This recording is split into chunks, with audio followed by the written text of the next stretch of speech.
ছোট ঠাকুর, আমি যতদিন বেঁচে আছি তোমার কোনো অসুবিধা হবে না। তুমি মায়ের যেমন সেবা করতে চাও তেমন ভাবেই করতে পারো। যেদিন আমি তোমার শরণ নিয়েছি সেদিন আমি এই প্রতিজ্ঞাই করেছিলাম।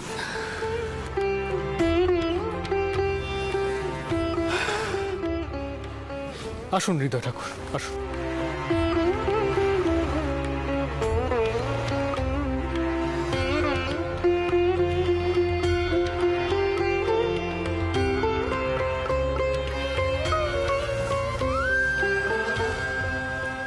মা, তোর আদেশ আমি আজ পালন করছি মা। কিন্তু মা, আমার যে এই মন্দির, এই স্থান আজ ত্যাগ করতে হবে মা। যেখানে তোর ইচ্ছের কোনো মূল্য থাকে না, সেখানে যে তোর এই সন্তান থাকতেই পারে না মা।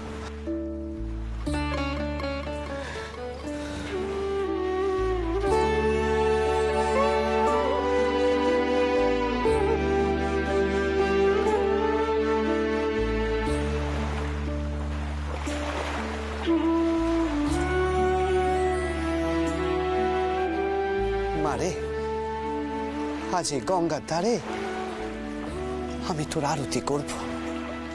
তুই এই ভোগ জ্ঞান করিস মা, জ্ঞান করিস। তারপরে এই ভোগ সবার মধ্যে বিলিয়ে দেওয়া হবে মা।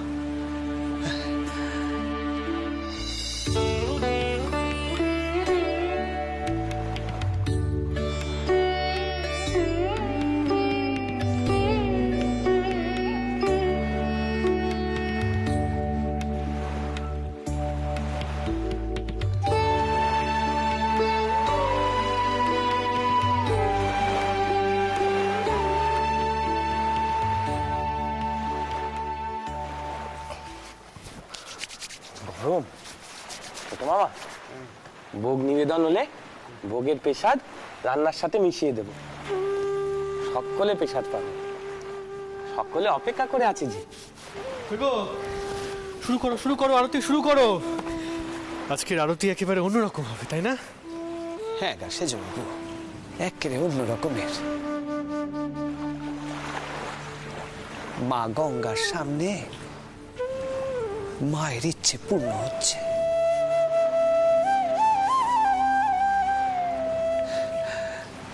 জয় মা, জয় মা,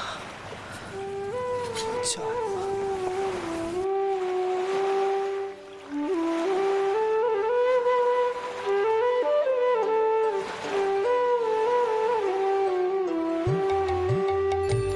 কালী কালী বল রসনা, কালী কালী বল রসনা, কালী কালী বল রসনা। করো পদ ধ্যান নামামৃত পান, করো পদ ধ্যান নামামৃত পান। যদি হতে ত্রাণ থাকে বাসনা, কালী কালী বল রসনা, কালী কালী বল রসনা, কালী কালী বল রসনা। একটা কথা শুনে রাখো মতো, এই গদাধর চাটুর্যের কথায় কিন্তু আর এই মন্দির চলবে না। এই মন্দির চলবে আমাদের।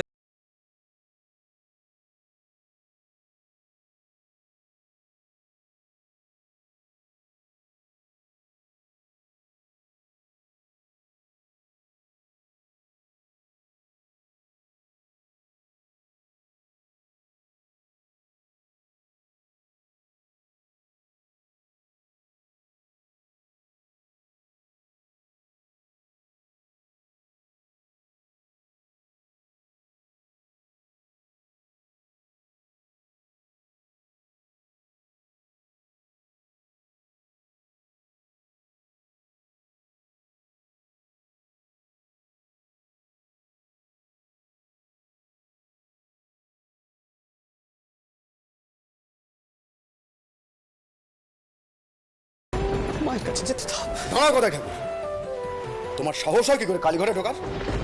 সরো সরো, আরে সরো না কেন? সঙ্গেরও সম্বল দুর্গা নাম আমার, দুর্গা নাম মুখে বলো একবার। সঙ্গেরও সম্বল দুর্গা নাম আমার, অনিত্য সংসার নাহি পারাপার। সকলই অসার ভেবে দেখো না, কালী কালী বল রসনা, কালী কালী বল রসনা।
জয় মা।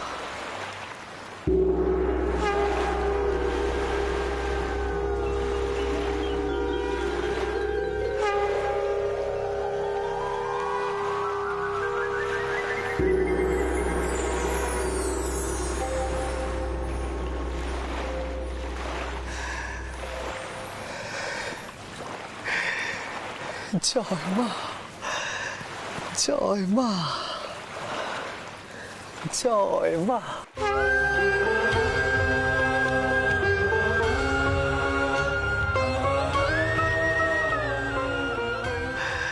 জয় মা, জয় মা, জয় মা। হৃদে, ও হৃদে, হ্যাঁ আয় দেখে নিয়ে আয়। যা রে যা, এই পেশা তুই নিয়ে যা, এখন নিয়ে যা যা।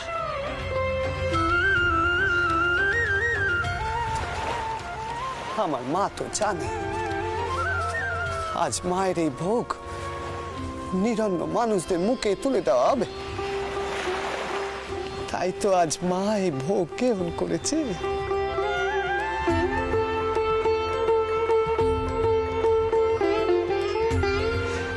জয় মা, জয় মা, জয়। ও ছোটাওর, হে কি হচ্ছে কইবে? তুমি হঠাৎ করে গঙ্গা তারে এভাবে পুজো করছো কেন?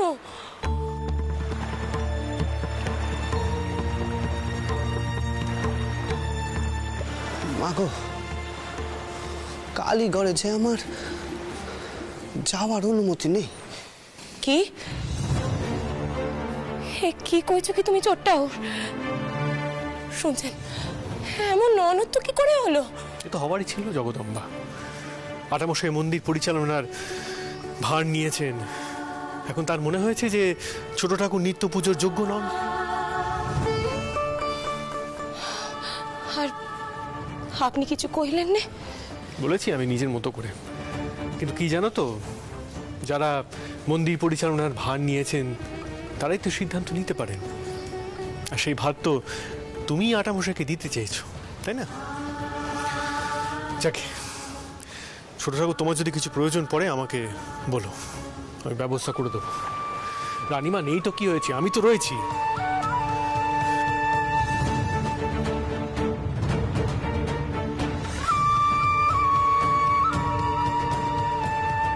এই বাড়াবাড়িগুলো আমার একেবারেই পছন্দ হয় না মথুর।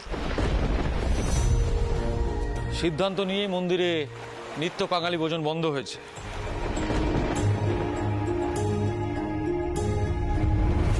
তার মানে এই নয় যে আমি বলেছি চিরকালের মতোই সেটা বন্ধ করে দেওয়া হবে।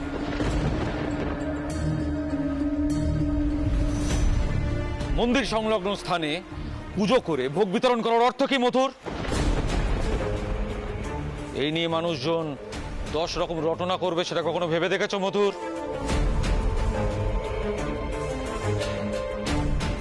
মথুর বাবু তো সেটাই চান, যাতে নোকে আপনার নামে চিৎকার করে।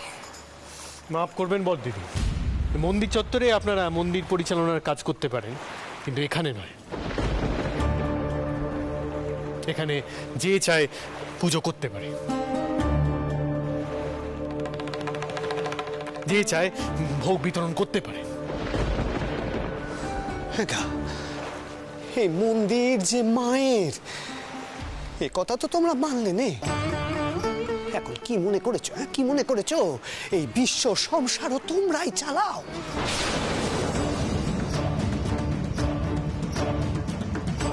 এত বার ভালো নয় গো, ভালো নয়। ঠাকুর, আমি আপনাকে কিছু বলিনি, দয়া করে আপনি আমাদের মাঝে থাকবেন না।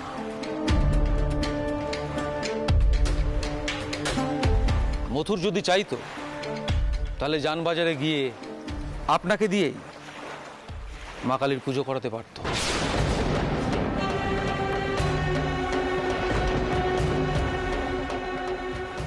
বাঙালি ভোজন, অন্নসত্র, বস্ত্রদান সবকিছু করাতে পারত ঠাকুর, কিন্তু মথুর সেটা করেন। মথুর এইখানে সব ব্যবস্থা করেছে, লোকে যাতে বলে সেজুবাবুর সময় গাদা গাদা দান ধ্যান হতো, কিন্তু সেই দান ধ্যান করতে গিয়ে যে অর্থ অপচয় হয় সেটা কি মানুষ বুঝতো না ঠাকুর? সেটা মানুষ কিছুতেই বুঝতো না।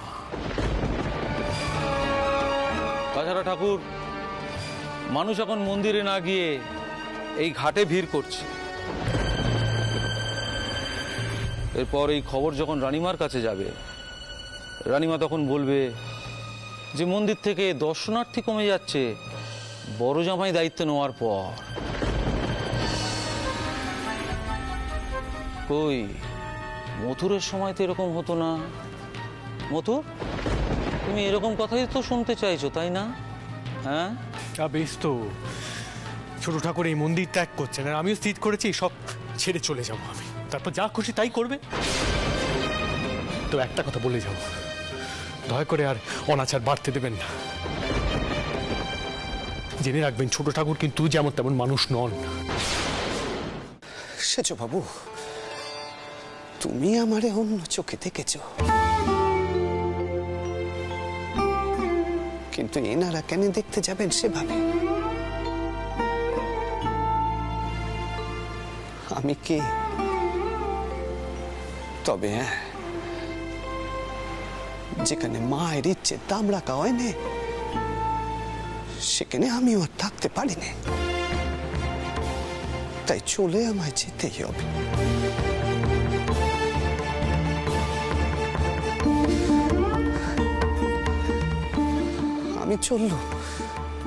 আমি চললুম কাঙালি ভোজনের ওপরে।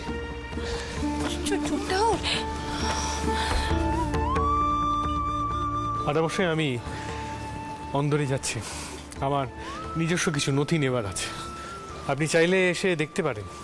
কি নিচ্ছি না নিচ্ছি বোধ করি আপনার সুবিধেই। মথুর, এসব করে তুমি নিজেকে মহান প্রমাণ করার চেষ্টা করছো নাকি? দেখো মথুর, তোমার যদি কারসাজি করার হয় তুমি কারসাজি করবে, কেউ তোমাকে ধরতে পারবে না।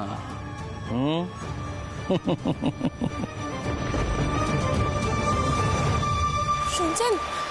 আপনি কোথায় যাচ্ছেন? তো কোথায়? আপনি কি সত্যি বিতাড়ি চলে যাবেন নাকি? শুনছেন? আমি কইছিলাম কি, মা যদি এখন ফিরে আসেন তাহলে মা কিন্তু আমাদের কি উল্টে ভুল বুঝবেন। মা ভাববেন যে আমরা হয়তো মতির বাবুকে কোনো কারণে অসন্তুষ্ট করেছি। দেখুন, সত্যি কথা বলতে কি, মা যতই নিজে মুখে সকলকে ব্যাটা বলুক না কেন, মা কিন্তু মতির বাবুকে একমাত্র ব্যাটা বলে মানেন। আপনি একটু বেশি বাড়াবাড়ি করে ফেলছেন না তো? পদ্ম, এইসব কথার আমার কাছে আর এখন কোনো মূল্য নেই। সারা জীবন পদ্ম, সারা জীবন আমি এক কোনায় পড়ে থেকেছি। তাছাড়া তুমি তো আমায় বলতে পদ্ম আমার নাকি উদ্যোগের অভাব, আর আজ যখন আমি উদ্যোগ নিচ্ছি তখন তুমি আমায় এই কথা বলছো? না না না না না না না পদ্ম, এবার তো আমায় আমার নিজেরটা বুঝে নিতেই হবে।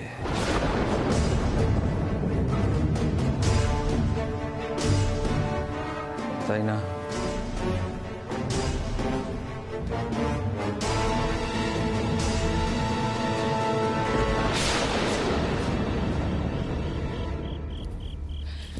শুনছেন? শুনছেন? আপনি কোথায় যাচ্ছেন না কোথায় দাঁড়াননি? কিছু বলার আছে কি তোমার? বলার আছে বই কি। আপনি কোথায় যাচ্ছেনটা কোথায়? আপনি সবকিছু সত্যি সত্যি এভাবে ছেড়ে দিলে তো আর হবে না। আচ্ছা, আপনি কি বিভাগী হচ্ছেন নাকি? আমি ওই বিথারি বাড়ি যাচ্ছি, বললামই তো। কেন?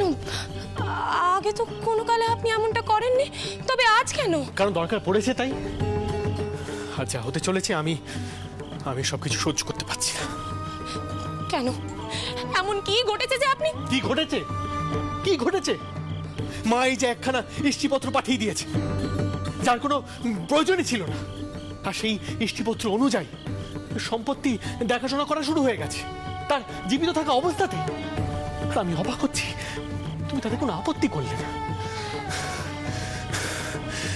এই দক্ষিণেশ্বরের মন্দির, এই মন্দির মায়ের স্বপ্ন ছিল, মায়ের স্বপ্নে পাওয়া। এই মন্দিরের জন্য মা কত কিছু ভেবেছেন, আর সেই সব কিছু আমার চোখের সামনে হয়েছে, আমি সাক্ষী ছিলাম। কত দান ধ্যান হয়, গরিব দুঃখীদের পেটে দুটো অন্ন জোটে, কত কিছু করা হয় এই মন্দিরে, কত মানুষের সুবিধা হয়। আর রাধামশাই এসে সবকিছু পরিচালনার ভার স্বেচ্ছায় নিজে নিয়ে নিলেন, সবকিছু পাল্টে দিলেন। আমি বুঝতে পারছি না, তুমি এই সবকিছুতে রাজি হয়ে গেলে কি করে? পারবো না সব কিছু মেনে নিতে। আমি ভোপালকে চিঠি পাঠিয়েছি, সে চলে আসবে, সবকিছু দেখবে সে। দেখুন, আপনি না আমাকে ভুল বুঝছেন। আমি ওইভাবে কিছু কইতে চাইনি আপনাকে। ছোট ঠাকুর চলে যাচ্ছেন, এই মন্দির ত্যাগ করে চলে যাচ্ছেন তিনি। ছোটটাও চলে যাচ্ছেন মানে? আমি এক্ষুনি জামাইদাদের সঙ্গে কথা করতে যাচ্ছি। কোনো দরকার নেই, কোনো দরকার নেই সেসবে। আটামশাইয়ের পরিচালনা এমনি ছোট ঠাকুর সেখানে থাকতে পারবেন না। আমি যে চিনি তাকে, যে যেমন মানুষ তেমনই পরিচালনা করবে। এতদিন মা ছিলেন, স্বেচ্ছায় তিনি সব ছেড়ে, জানি না, এই সব কিছু অন্তত আমি দেখতে পারবো না। আমি গোপালকে পাঠাচ্ছি, সে সব কিছু দেখবে, বোধ করি তোমার কোনো অসুবিধা হবে না। দেখুন, আপনি না আমাকে ভুল বুঝছেন। জামাই দাদা আপনার বিরুদ্ধে যা যা অপবাদ দিয়েছিল তা আমি সহ্য করতে পারছিলাম না। আমি আর কি করতাম কন? আরে সেই অপবাদ তুমি জানো, সেসব ভিত্তিহীন। মা নিজেকে সরিয়ে নিলেন বলে এত বড় অনাচার হতে দিলে?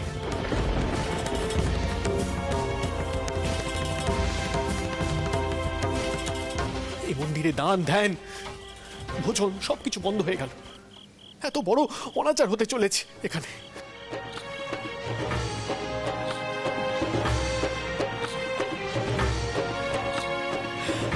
আমি এই সব কিছুতেই মেনে নিতে পারবো না, কিছুতেই মেনে নিতে পারবো না।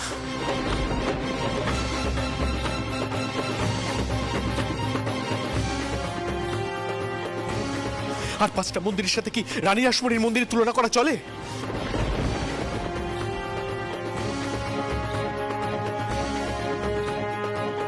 রাজামশাই তাই করে চলেছেন, আমি আর সহ্য করতে পারছি না। আমি হৃদয় ঠাকুরকে বলেছি ছোট ঠাকুর যেখানেই যান না কেন তার যদি কোনো দরকার পড়ে তাহলে আমাকে জানাতে। আমার শুধু এটুকুই চিন্তা, আর কিচ্ছু নিয়ে আমি ভাবতে চাই না।